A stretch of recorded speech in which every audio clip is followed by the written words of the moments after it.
Namaste doston, this is Vineet Pandey and today I'm going to talk about a very important thing.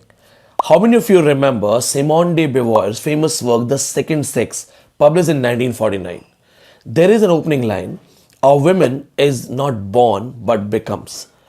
जी हाँ दोस्तों, जब हमने आपको ये चीज़ पढ़ाई, a woman is not born but becomes. This is the most important thing जो उनको कहना था.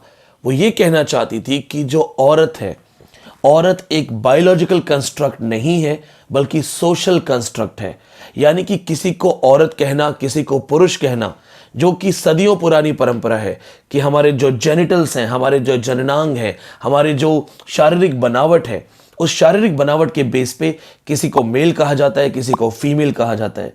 लेकिन यहां पे सिमोन डे beauvoir ने कहा था कि महिला सिर्फ वो महिला नहीं है जो शरीर से महिला है, बल्कि महिला को महिला जैसा बनाया जाता है, जो कि एक बहुत ही इंपॉर्टेंट टॉपिक था फेमिनिस्ट स्टडीज का। ऐसा ही कुछ आज इस वीडियो में हम डिस्कस करने वाले हैं। क्या आपने कभी सोचा है कि मेल फीमेल, हमने दो मेन जेंडर्स में आइडेंटिटी को डिवाइड किया है। जहां पे भी हमें आइडेंटिटी में कंफ्यूजन आता है, हम उसे थर्ड जेंडर बोल देते हैं। Male, female and third gender. आपने देखा होगा कि जेएनयू में एडमिशन के लिए थर्ड जेंडर कैटेगरी अलग से दी गई है। लेकिन दोस्तों, मैं आपसे जानना चाहता हूं कि एक ऐसा मेल जो शारीरिक बनावट से मेल है, लेकिन उसके सारे इमोशंस, सारे हार्मोनल एक्टिविटीज सब फीमेल की तरह हैं, उसको आप क्या कहेंगे? ऐसा ही सवाल मेरा आपसे फीमेल के लिए है।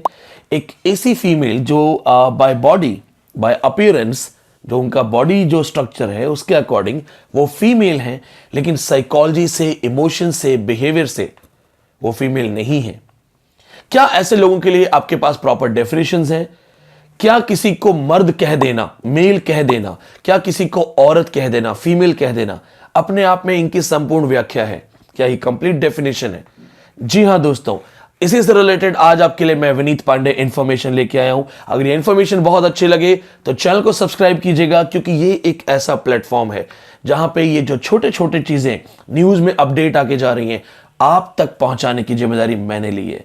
जी हां दोस्तों, ब्यूमॉन्ट सोसाइटी चैरिटी के अध्यक्ष doctor gen Hamelin, one of the biggest person जिन्होंने कैम्ब्रिज डिक्शनरी के अंदर मेल और फीमेल की डेफिनेशंस में बदलाव करवाया है।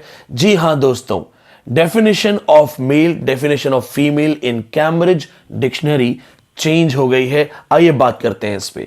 दोस्तों, कैम्ब्रिज डिक्शनरी ने हाल ही में महिला और पुरुष दोनों के शब्दों का अर्थ बदल दिया है। डिक्शनरी के मुताबिक अगर जन्म के समय नवजात का कोई भी लिंग रहा हो, लेकिन जी हां दोस्तों, ध्यान से सुनिएगा, बहुत खास बात बता रहा हूं, जन्म के समय नवजात का कोई भी लिंग रहा हो, पर उसकी महिला या पुरुष के रूप में पहचान उसके रहन सहन और जीने के तरीके पर निर्भर करती है। जी हां, कैम्ब्रिज डिक्शनरी ने इस चीज को लागू कर दिया है। अगर आप जन्म से एक फीमेल हैं, आपकी बॉडी फीमेल की है, लेकिन आपका पूरा लाइफस्टाइल एक मेल की तरह है, एक सोशल कंस्ट्रक्ट मेल की तरह है, अगर आपको लगता है कि आप साइकोलॉजिकली भी एक मेल हैं, यानी कि बहुत सारी लड़कियों को हम टॉम बॉय बोल देते हैं, बहुत सारे लड़के जो बहुत सोफिस्टिकेटेड होते हैं हम उन्हें फेमिनाइन बोल देते हैं, कैम्ब्रिज डिक्शनरी ने इसे एक्सेप्ट किया है। आपका रहन सहन और जीने का तरीका आपकी एक्चुअली डेफिनेशन को निर्धारित करेगा। ज्यादा जानकारी के लिए मैंने स्टडी किया टेलीग्राफ की रिपोर्ट को। टेलीग्राफ की रिपोर्ट में कैम्ब्रिज डिक्शनरी ने वुमेन और मेन की परिभाषा पे बात करते हुए सिंपल सी चीज को लागू किया कि जन्म के समय कोई भी लिंग हो, आप जन्म के समय एक मेल हो, लेकिन अगर आपकी बाकी की जिंदगी एक फीमेल की तरह जा रही है तो आपको एज ए फीमेल ही काउंट किया जाएगा। जी हां दोस्तों, आपने देखा होगा कुछ फेमस मॉडल्स जो काफी हैंडसम मॉडल्स थे, सिक्स पैक थे, इन मेंस हेल्थ की मैगजीन के कवर पेज पे थे, अपने आप को उन्होंने ट्रांस वुमेन बनाया। ऐसे आपने बहुत सारी फीमेल एक्ट्रेसेस देखी होंगी जो अपने आप को ट्रांस मैन बना चुकी हैं। जी हां दोस्तों, ऐसे बहुत सारे एग्जाम्पल हैं। खास करके one of the first person Mary एक पहली महिला थी जिसने अपना जेंडर चेंज करवा के वो ट्रांस पुरुष बनी और एक सरकारी दफ्तर में एक क्लर्क के रूप में उसने काम करना शुरू किया। मैं आपको यह भी बताना चाहता हूं दोस्तों कि कैम्ब्रिज डिक्शनरी इस तरह की परिभाषा बदलने वाली पहली डिक्शनरी नहीं है। जी हां दोस्तों, जुलाई के अंदर मरियम वेबस्टर डिक्शनरी ने भी फीमेल शब्द की व्याख्या को चेंज किया था।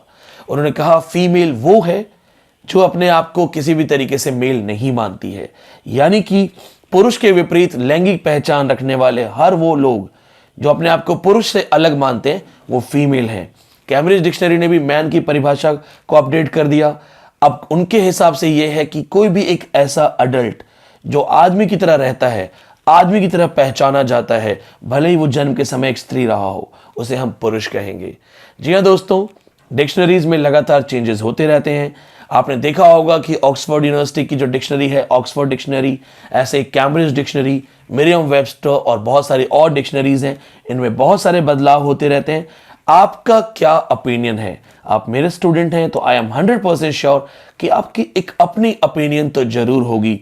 आप मुझे जरूर बताइएगा कि क्या लगता है आपको, किसी को पुरुष सिर्फ इसलिए कह देना चाहिए क्योंकि उसका जो बॉडी है वो अलग है, और किसी को वुमन, औरत, सिर्फ इसलिए कहना चाहिए क्योंकि उसकी बॉडी पुरुष से अलग है? क्या पुरुष होना शरीर की बनावट पर डिपेंड करता है? क्या महिला होना शरीर की बनावट पर डिपेंड करता है? क्या इसमें इमोशंस, साइकोलॉजी, हार्मोन्स का कोई रोल होता है या नहीं? ऐसे ही बहुत सारे कमेंट्स का मैं इंतजार करूंगा। कमेंट कीजिए। अगर नॉलेज अच्छा लगा, सब्सक्राइब कीजिए और शेयर कीजिए। Thank you so much.